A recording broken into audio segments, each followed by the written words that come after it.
तिथे बसून खेळायचंय ना. नाही ते खेळू ना, असा आपलाच गेम आहे. हा पत्र लिहिलं. डोळ्यात डोळे घालून बोलायची तर हिम्मत नव्हती, शेवटी शब्दांचा आधार घेतला. पत्र लिहिलं. एवढं वाकडं तोंड करायची गरज नाही हा. तेव्हा तुमच्यासारखे मोबाईल नव्हते, फोन होते पण एवढ्या सुविधा नव्हत्या. आणि एका अर्थी बरंच होतं ते. का? स्वतःच्या भावना स्वतःच्या हाताने लिहिण्यासारखी मजा आत्ताच्या तुमच्या या टाईप केलेल्या मेसेज मध्ये नाहीये रे. लिहिता लिहिता प्रत्येक भावना जाणवायची आणि कागदावर आपोआप उमटायची. त्यात तुमच्यासारखे इमोजीज नव्हते, पण खरे खरे इमोशन्स होते. आता अनलिमिटेड मेसेजेस असतात, पण बोलणं मर्यादित आहे. पण पत्रात अनलिमिटेड भावना, अनलिमिटेड शब्द, अनलिमिटेड इमोशन्स आणि कागद एवढूसाच. पण त्या एवढ्याशा कागदावर तुझ्या अनलिमिटेड भावना मांडायच्या. आहे की नाही गंमत? आहे की नाही चॅलेंज? आत्ताची तुम्ही मुलं काय काय करता, सरप्राइजेस, डेट्स. पण हे सगळं केलं ना तरी पत्र लिहिण्याची मजा त्यात नाहीये.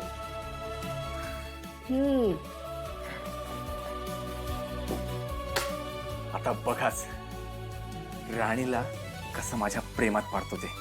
आणि हे काय तुम्ही दोघीच? बाकीचे गेले कुठे? चिरंजीव कुठे आमचे? गुड मॉर्निंग बाबा. असले का? आज सकाळपासून तो रूमच्या बाहेरच नाही आलाय, नाश्ता करायला सुद्धा नाही म्हणाला. हो काय भांडण वगैरे झालं काय तुमचं? भांडण हो? आमचं? मी भांडायचं असं म्हंटल जरी ना तरी तुमचा मुलगा माझ्याशी भांडायला तयार होणार नाही, इतका अति समजूतदार आहे तो. बसा. म्हणजे कधीच भांडत नाही? नाही ना. भांडल्याशिवाय कसा का संसार चाललाय तुमचा? बघ आता. भाऊजी, मला तर यांना 2-4 टोमणे मारल्याशिवाय ना झोपच येत नाही. होय ना? आधी समोर असता ना आणि आता फोनवर. हे घरी आल्यानंतर ना सगळी कसर भरून काढणारे मी भाऊजी. खाऊ काकू उगाच त्रास देत असता त्यांना. त्रास? अगं त्रास कसला त्यात? अगं भांडण ही सुद्धा एक प्रेमाची भावना आहे. हा, आणि तुला सांगतो, भांडल्याशिवाय जोडीदारावर आपलं किती प्रेम आहे याची जाणीव होत नाही माणसाला. खरंय, अगदी खरंय. बघ. भांडल्यानंतरच गोड बोलण्यात मजा आहे. हा. ए, माझं झालंय, मी केदारला बोलवून येते. अगं खर. आहो, झालंय माझं भाऊजी. मी पण तुमच्यासाठी चहा आणते. इकडे. नक्की तुमच्या दोघांचं काही भांडण वगैरे झालेलं नाही? नाही हो, असं काही नाहीये. तुम्हाला कसं वाटलं? हीच नेहमीप्रमाणे धड पडली. अजून काय? तुझ्या डोक्याला लागले ना ग? हो. युवराज, काय केलंयस तू? एकदा कान फाट्या नाव पडलं की पडलं. सगळे आरोप माझ्यावर. मी गेलं? सांग, कोणी गेलं? सांग, मी केलं? नाही नाही ताई, ते मी त्रास देत होते ना त्याला, तर त्याचा जरा चुकून धक्का लागला आणि मी आपटले. ते असंच लागलंय, त्याने काही नाही केलं. ऐकलंस? खुश? युवी, पोचल्यावर मेसेज करशील प्लीज? कशाला? तू एक ना GPS ट्रॅकर येतो, तुला मी लिंक पाठवतो, तो ना मागव आणि हे बघ इथे बरोबर माझ्या गळ्यात बांधून ठेव. म्हणजे तुला कळत राहील की मी कुठे आहे, कुठे जातो, कधी पोहोचतो, कधी नाही. या सगळ्या अपडेट्स तुला मिळत राहतील. कळलं? युवराज, ती काळजी पोटी बोलते, ती बायको आहे तुझी. हे बघ तू, हे बघ ताई, मला ना ऑफिसला जायला होते उशीर आणि पर्सनल गोष्टींमुळे लेट झाला तर मी काय तुझा लाडका भाऊ नाही आहे ना की तू मला समजून घ्यायला. मला खाव्या लागणार शिव्या तुझ्या सगळ्यांच्याच. सो त्यापेक्षा मी जातो ना वेळेत ऑफिसला. हे जे काय बोलायचं, डिस्कशन करायचं, जो काय गोंधळ घालायचा आहे तुम्ही घाला. हे काय? आदरणीय बॉस. प्रियाच्या जागी आदरणीय वाचून प्रश्न पडला असेल ना तुला? हा. माझ्यासाठी इतर कोणत्याही भावनेपेक्षा मी तुझा आदर जास्त करतो. स न वी वी. सप्रेम नमस्कार विनंती खूप विशेष. बर.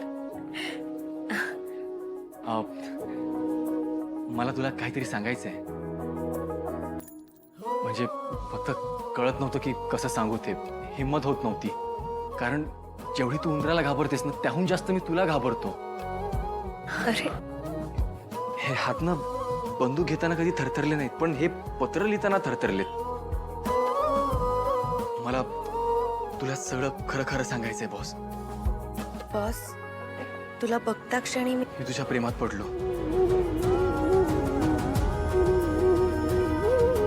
नंतर आपली मैत्री झाली. नंतर आपण एकाच टीम मध्ये आलो, एकत्र काम करू लागलो. एक एक मिशन पूर्ण करत असताना आपण या लग्नाच्या मिशन पर्यंत पोहोचलो. हे फक्त माझ्यासाठी एक मिशन नव्हतं, माझं कित्येक वर्षाचं स्वप्न होतं. जेव्हा आपलं विधिवत लग्न झालं ना, मी तुझा हात हातात घेतला, तो कधीच न सोडण्यासाठी. तू माझ्या गळ्यात हार घातलास. तो क्षण ना माझ्या आयुष्यातला सगळ्यात सुंदर क्षण होता. आणि असा क्षण जो मी माझ्या मनातल्या मनात कित्येकदा रेखाटला होता. प्रत्येक सप्तपदी ते प्रत्येक वचन मी अगदी माझ्या मनापासून दिलं होतं. नाईलाज म्हणून झालं असलं तरीही आपलं लग्न माझ्यासाठी नाटक कधीच नव्हतं. तुला दिलेलं प्रत्येक वचन मला पूर्ण करायचंय बॉस. इथून पुढे मला फक्त तुझं सोडून जगायचंय. तुझी प्रत्येक इच्छा मला ऑर्डर समजून पूर्ण करायची. आयुष्यभर तुझी काळजी घ्यायची. प्रत्येक ध्येयापर्यंत मला तुझा हात धरून पोहोचायचंय.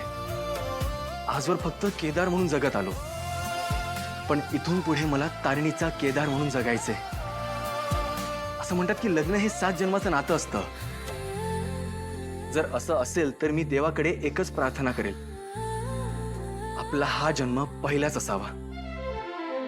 कारण मला तुझ्यासाठी जे जे करायचंय ना, ते सगळे या जन्मात पूर्ण होईल असं मला वाटत नाही. जगातलं सगळं सुख मला तुझ्या पायाशी आणून ठेवायचंय. बॉस, तू म्हणाली होतीस की जगात कोणीच कोणाची जागा नाही घेऊ शकत, पण माझ्या मनातली तुझी जागा कायम तुझीच असणार आहे. माझ्या मनावर एकच नाव कोरलं गेलंय, तारिणी केदार खांडेकर.